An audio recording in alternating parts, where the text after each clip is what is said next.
Welcome back to Leaders Live. I'm Charlie Stevens, your host.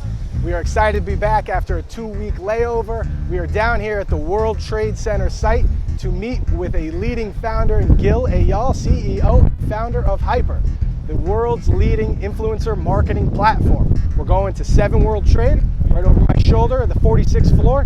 Let's go.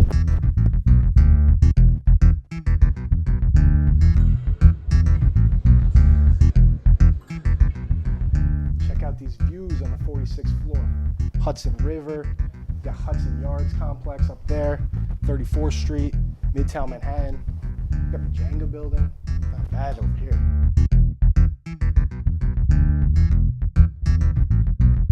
Welcome back to Leaders Live. Charlie Stevens, your host. Appreciate you guys logging on. Please share and comment and ask some questions for Gil as we get going. But just to give you a little background, why we do the show, we talk with industry leaders, understand how they operate, and engage with the LinkedIn community. People ask me, why am I doing this? I'm a real estate guy. I could come in, talk to you about what's going on in the World Trade. So I can tell you what's going on at 7 World Trade right now. You know, the 36 floors available, you know, whatever it may be, 1 World Trade, Condé Nast, The Zone just went in there. It's a lot of information. You know, Spotify's at 4 World Trade, excuse me, but we're not going to do that. Sorry, just went on a little tangent. Our old office. Oh yeah? Yeah. Yeah. 4 and 4. So, why are we doing this? Relationships matter. Trying to understand how this industry leader operates, how you run your business, how you've grown, and once we understand kind of your business, and I say we as a collective people on LinkedIn, we could help you connect with other business leaders, and I think that's what really makes sense. That's what the growth and the connections and the networking is the most important part of this, right? So again, that's the authentic part of this, and we're trying to have fun. We want to have fun here. We're gonna have a fun show, 20-minute show. Mm-hmm. We might have a special guest appear at some point. We don't know yet. We'll see. Fingers crossed. Yes, fingers crossed. But also Q&A portion. So start your comments now for Gil, digital marketing, influencer marketing. Let's get started. Gil is the founder, CEO of the world's leading influencer marketing automation platform, Hyper. Hyper is crushing it right now, Inc. 500 list, 19th fastest growing company in New York City, award after award after award. But let's start back where let's bring it back a little bit, right? Your marketing background was at Northwestern, Kellogg. You were at a gaming company, Playdom, but kind of give us a little bit of background of where this marketing started.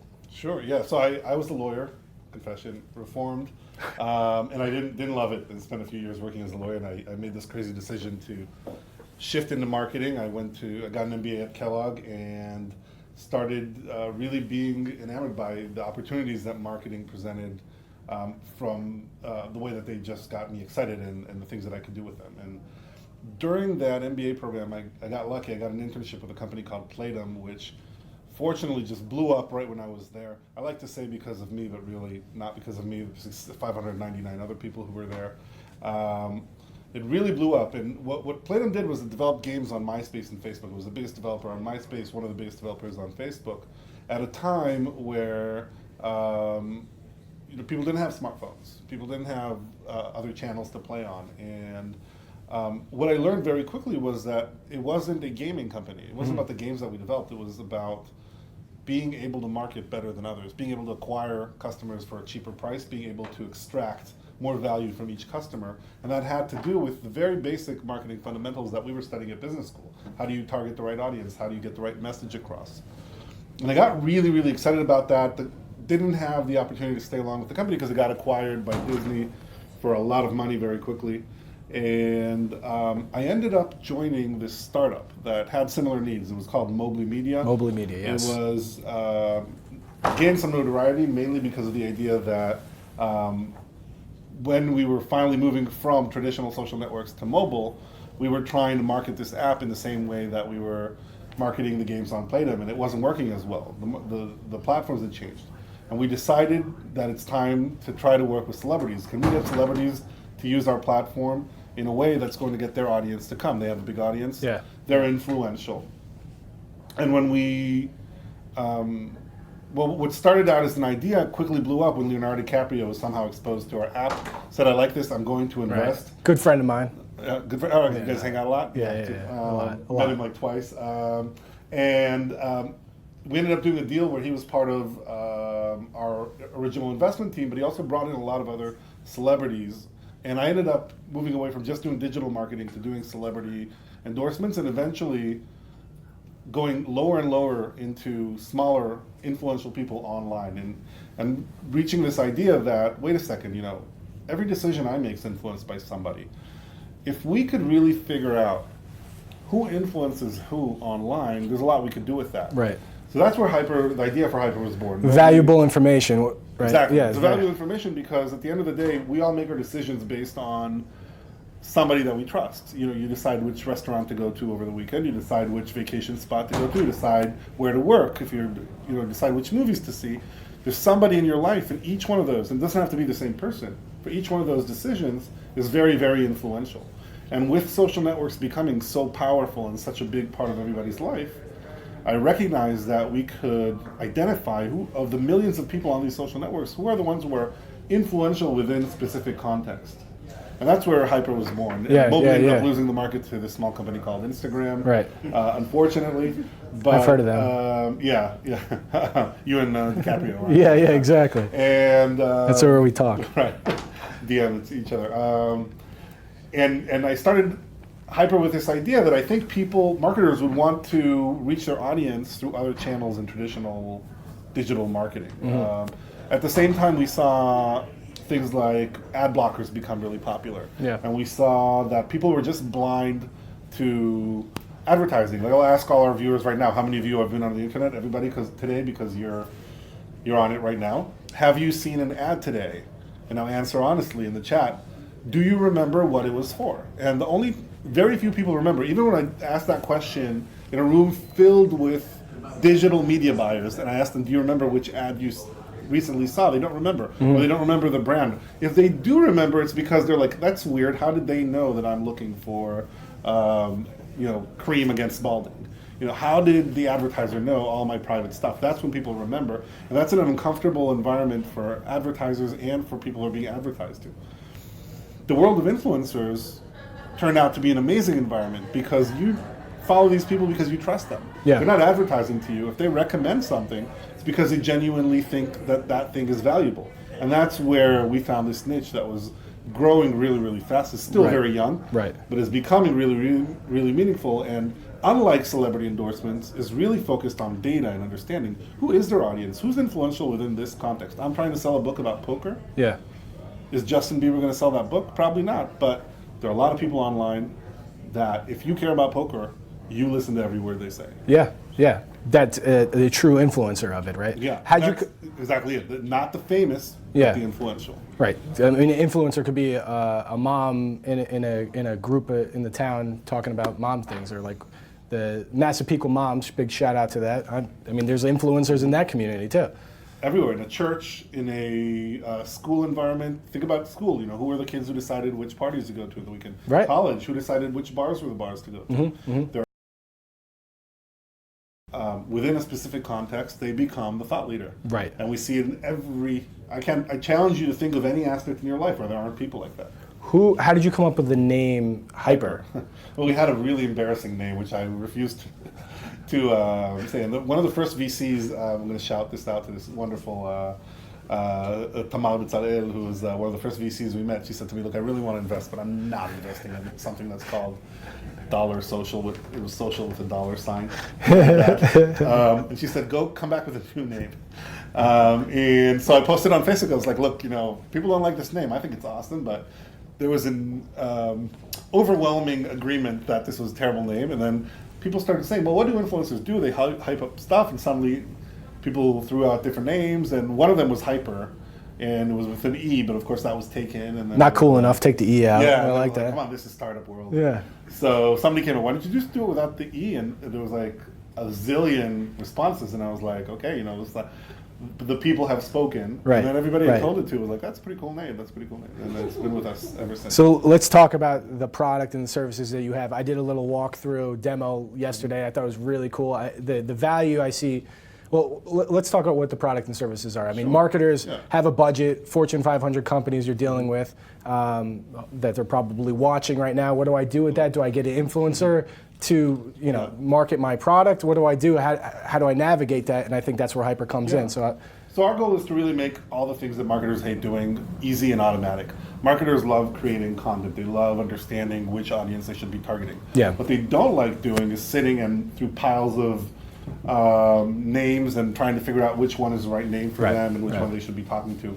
What Hyper does is allows them to come in and search based on things like which conversations are happening right now? What do people really care about online? I apologize, it's my daughter laughing in the back because I am hilarious.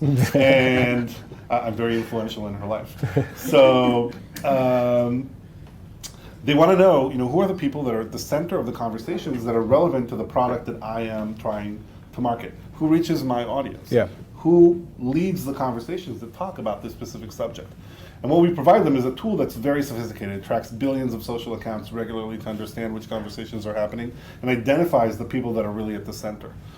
Around that, we build a bunch of tools. It's tools that allow them to manage relationships within the organization, reach out to influencers at scale. So you might find 100 influencers you want to reach out to. How do you know which ones are the ones that will work with you?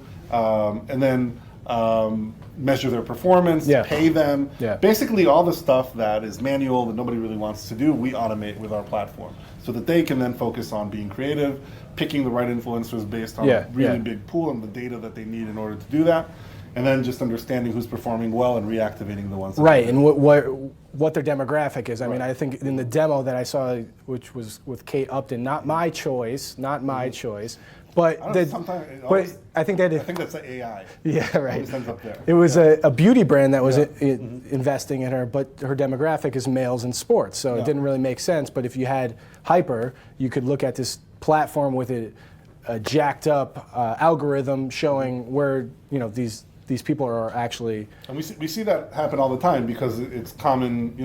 In the old days, you used to pick a pretty face. Promote your makeup or your clothing next to them, and that would sell. But now every person comes with their own audience, with their own identity, and so it doesn't mean that Kate Upton isn't a great influencer. She's got a huge audience. She has a primarily male audience that's interested in sports, is interested in gaming, and she has demonstrated how well she does when she promotes those types of products. There's probably somebody who's a better option for a brand that's trying to sell makeup. Because they'll have a female audience and somebody who talks a lot about how do you put makeup. Exactly. And it's not necessarily the obvious choice. It's not necessarily Kim Kardashian. It might be Kim Kardashian's makeup person. But the beauty of it, no pun intended, is the data that you provide. And that's the most valuable part I see. And it provides confirmation, but also helps with discovery because it gives you a lot of options. And it gives you the ability to say, okay, I know that I have the audience handled. I'm going to reach the right audience with this person. Right, exactly. As you continue to grow this company, you're the 19th fastest growing New York City company in the city. Where are we going with this? I mean, where is the next steps? I mean, we kind of naturally go into this network and collaborations. Some collaborations you're looking for, or that have worked in the past. Hyper's part of Silvertech, which is the Silverstein family's investment channel. They have a whole program for startups. We were one of the first companies in that program in 2015. We've now entered our 4th year. We rent the space right next to them. And that relationship's been amazing for us. They've opened doors to the tenants in the building. They've opened doors to experts who've helped us with strategy. They've made introductions to potential customers. And that's probably the first time in my professional career where someone was really a mentor in a way that was all-encompassing. It wasn't just, okay, I'll meet with you once a month and I'll give you some advice. It was, come sit in my office. First year I won't even charge anything. Just hang out with me. We'll work together on your idea. We'll understand the concept. We'll understand who you need to be to, and I'll open my Rolodex. And who specifically was helping you out with that? So we have Silvertech's run by 3 different people. One is Charlie Fetterman, who is a well-known VC. He's got a lot of billion-dollar exits under his belt. And his partner is Larry Wagenberg. And then there's a third partner, Tal Keret, who's the president of Silverstein Properties. So they each carry a different role, but they're all very involved. You see them at least once every 2 or 3 days. And that was a major relationship for us. I Building don't think block. we'd be around without it. And how about a lesson learned from one of those three individuals that you take with you today that somebody can learn from? It's funny, the whole strategy for Hyper came in when I pitched him the first time. I sat in front of Charlie, and he's a very distinguished, very smart guy, but also very nice. But you come in, you're intimidated. You know this guy's had like tons of success, and he ran a company with 10,000 employees before, and things like that.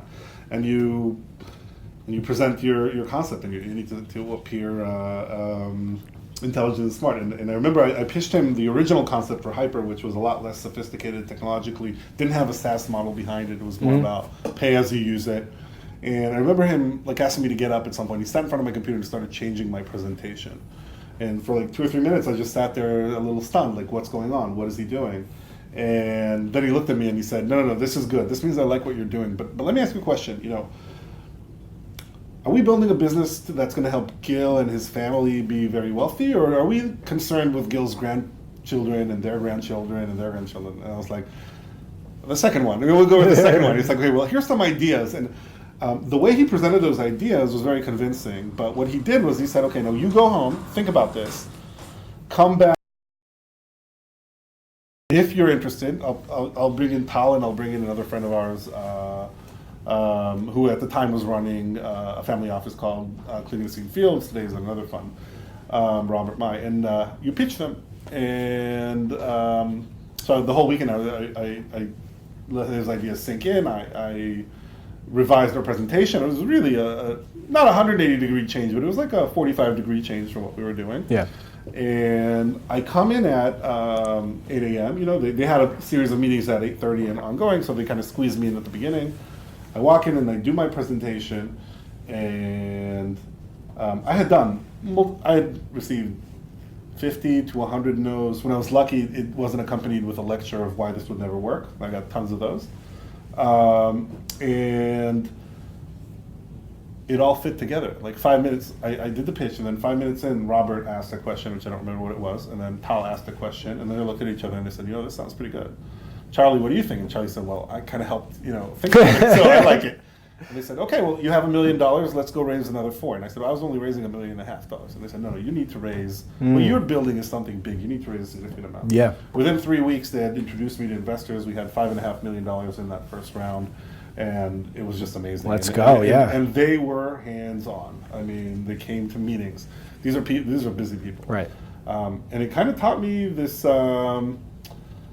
idea that when the way relationships start are a very good signal of how they're going to go. And my friends date someone and it's not really working out, but they still like her, and I say, it's very hard to start off badly and then things will start working out.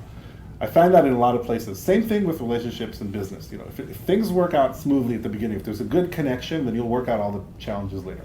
If things aren't working out, that's how that relationship's almost always going to be. And that was a big lesson for me. That was good. That's gold. I like that one right there. 4 years later, still in the building. Yeah. We're going to take some Q&A questions, so please start submitting them. So before we get to that, first I encourage everyone to start submitting some questions for Gil, the legend of Gil. But just leadership-wise, you were mentioned as one of the top bosses in technology in, I think, New York City or the country or whatever it may be. And I also talked to a few of your employees who spoke very highly of you. Thank you. Yeah, which is great. And I think accessibility was one of the things. But what makes a great leader, and why, how do you become such a great leader? Yeah, I think one of the things that always drove me when I did Hyper was I wanted people to be really excited about coming to work there. I wanted it to be a place where you wake up in the morning and you're like, okay, this is where I'm going to be. Because people always talk about work-life balance, and in our environment, in startups, and a lot of places, there's no real balance. It's more like work, a little life, work. You work in the morning, you hang out with those people, then you might have some time with your family, then you go to sleep, and then you're back at work, and most of your waking hours are at work. So I wanted to be a place, but I couldn't compete with, I'm not going to offer what Google and Facebook can offer. We don't have these machines where you can sleep in the middle of the day and they inject ideas into your veins. Unfortunately, not yet. We'll buy one when we can. The Nat Pod. Start with the Nat Pod. Yeah, we're in touch with certain governments. So what we really wanted to do was create an environment where people felt like they were really valuable. And the first thing was that we gave everybody equity in the company to ensure that they know that the company's success is their success. The second thing was that we built a really flat organization. There's no such thing as somebody who's in a meeting and their opinion is not expected to be heard. It's not just that you should say, well, I'm an intern, I'm just going to sit here and listen. Everybody say, be a sponge your first 3 weeks. That doesn't happen at Hyper. We're a company that works on social media. If you don't have an opinion, who's going to have an opinion? Like, you're on social media all the time. You're 19, you're 20, you're 22. I'm, 85. I'm not. I don't know how Snapchat works. Like, everything I do does the opposite. So I get the idea. I understand the social networks, but somebody who knows how they work will have a different perspective. And by building that environment where you're genuinely rewarded and encouraged to participate, there's no such thing as like, oh, you said something stupid. It's your opinion might not end up being accepted, but you're part of that discussion. And if you get negative feedback, it's usually because you're not carrying your weight in those discussions. It's not because you said something that didn't get accepted. And I think what we've built is a community of people that are happy then to bring their friends to come work at Hyper. I think that they're more motivated because the number one, or I would say motivation to me is the number one signal for whether or not somebody would be successful in most jobs. If you're going to be a rocket scientist, you better learn some rocket science. But in most jobs, in marketing, that's teachable. You might not have that much digital marketing experience. We can teach you that. The question is, are you going to really care about the results? Are you going to feel personal are you going to take it personally if one of our competitors says something bad about us? Or are you just going to say, whatever, it's 5 o'clock, I'm going to, and we've all seen those environments, and how do you stay away from that environment? And that's what we tried to do at Hyper. And you're encouraging collaboration too. I mean, you're thinking about the business outside of the business on the weekends. If you have a say in it, then you have more. Well, it's yours, right? It's yours. You have an opinion. And plenty of what ends up in our product is not what's in my mind. It started out that way. It was me, my co-founder guy Tamir, and then our what I had thought about. We had some input, but he was an R&D person. And today we're in a whole different world where the whole process comes from the customers. It comes through these veins that are the account managers and the salespeople and the marketing people. And what are they hearing from the industry? What do people want to see? And plenty of my ideas get rejected. I like that. It's solid. Unfortunately. We're going to go to Mac. Mac's got the microphone. We're going to trust him with the microphone. He's got some questions from the live viewers, so continue to send some questions in. And if you're lucky, Mac will shoot them over to us. But Mac, what do we got? Who's talking on the? Thank you, Charlie. First question is from Harrison, who's pursuing a bachelor's degree in sports analytics, and he says, Gil, how many influencers are currently on the Hyper platform? So Hyper looks at influencers a little differently than most platforms. We don't look at follower count as a signal that you're an influencer. The idea is that you might be famous and you might have 10 million followers, but they don't listen to you in subjects. So all in all, we track about 1 billion social accounts to see the conversations they participate in. The system identifies on average about 12 million or so that are influential at least on one topic. Now you could be influential on multiple topics as well. And then they're ranked based on how influential they are within that specific demographic. So 12 million is the simple answer, but it's a living and breathing platform, meaning you could be super influential today and then disappear for 2 months. The system will know to remove you. And one of the biggest challenges in this industry is that most of the databases are kind of, somebody downloaded a list of influencers, they put them each in a category. There's no AI behind it, there's no understanding of, are they influential now? Does their audience still care about them? If I'm trying to sell a product to people who plan on becoming pregnant in the next few months, how do I find not the mommy bloggers, how do I find the ones that are talking to women who want to get pregnant soon? That's great. Thanks, Harrison. Appreciate that, Harrison. What else we got, Mac? Next question is from Mike, a business development executive. He says, Gil, what are some principles you've learned from the gaming industry that you have applied to Hyper? So what we've done is, the social gaming industry, which I worked in, is very different than the traditional gaming industry in that the fun in the game is much more focused on being addictive than being fun. Meaning, it's not necessarily, if you think about Farmville and those types of games, it was a lot about getting you to come back, getting that immediate response. But it wasn't about playability to the level that you see in AAA games and things like that. And what we really learned was that you can apply traditional marketing fundamentals anywhere you go. And that's what we did with influencers as well. The first thing you want to look at is, how do I reach my audience? Who is my audience? How do I know who reacts well to my product? Who's going to be a good user to my product? And the second is, what is a good channel to reach those audiences? In our case, it's the influencers, but in that case, it was the social networks. Who are those? The fact that they have 1 million followers doesn't mean that they're a good channel to this audience. There has to be an alignment between the audience you're trying to reach and the audience that actually engages with this influencers. Third is messaging, right? So messaging is obviously very important. In any other form of marketing, you would always test your messaging. Well, what is the messaging that actually works with this audience? What can this influencer, through an authentic channel, deliver to these audience members that's actually going to work for us and get people on our channel? And if you think about it, you would never advertise in a magazine without knowing who reads it, without knowing what the audience is interested in. Well, the same should apply to gaming, right? You should never advertise in a channel without knowing who watches that channel. And the same applies to influencers. You should never activate an influencer without knowing who does he actually influence, or she. Like that. As we continue with that, do you see the esports gaming industry? I know we're talking about Face Clan, one of the partners of the show, but like esports, I see that rising quite a bit on influencers. Is that a good deal right now to like jump on top of, or like get in early with that type of group, or like what is? Obviously, that demographic is probably 18 to 12-year-old. I don't know, like young kids, right? So esports is one of the industries that just lends itself well to influencers because it's so easy to put them inside. It's not them recommending, hey, you should play this video game. It's them inside the game. I'm a professional at this game, and come play against me. Come experience come be a part of my clan. Come be part of my team. And those things are things that make it very easy to activate those influencers. There are markets that are much harder to do. Right. You know, let's say the real estate market. How do you get an influencer to recommend an office space or an apartment? It's just not as it doesn't mean it won't work, but it's definitely not as naturally flowing. So the esports world is just one of those places where it's a match made in heaven. Right. That's exciting stuff. As we wrap up, we'll do one more question and then we'll wrap up. But what do we got, Matt? One more? Yeah, last question is from Crystal, an enterprise account executive, and she asks, Gil, what direction do you see influencer marketing heading 5 years from now?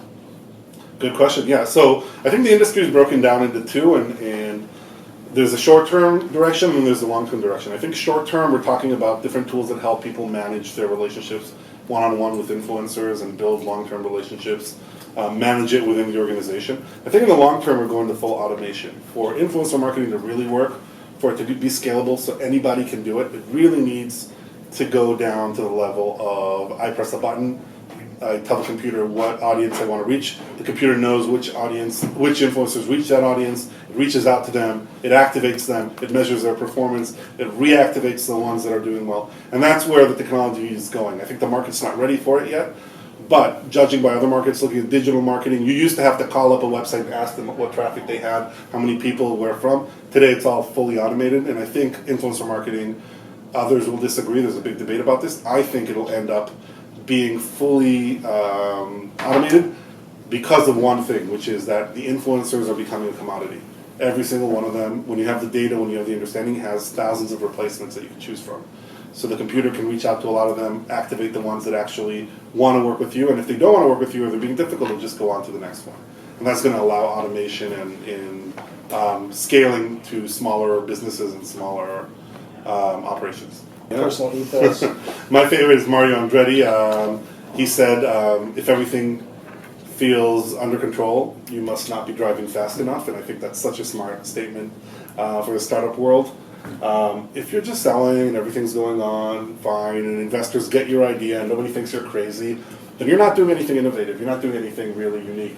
And a lot of startup founders will tell me, people look at me like I'm crazy, and I say, well, there's 99% chance you are crazy, but there's also that 1% chance that you're a genius. And every founder believes that they're that 1%. And so if your business isn't running really fast, if it doesn't feel shaky, then you need to do something to change that. Turn it up. Mm-hmm. Turn it up. Turbo button. turbo button. Let's leave off the question for the community that possibly they can engage with you. This is a cheat for the community to engage with Gil. If you want to reach out to him, tag him on the comments. The answer to this question, but Gil, what's your question for the LinkedIn community? So now that we've established we're all influential, we're all influenced by people. Think about who do you influence in your life and on what subjects, and what can you do to make their life better that way. So if you're the person who knows about where to eat, or you're the person who knows whether you should buy an Android or an iPhone, or if you're the person who knows who the best doctors are, what can you do?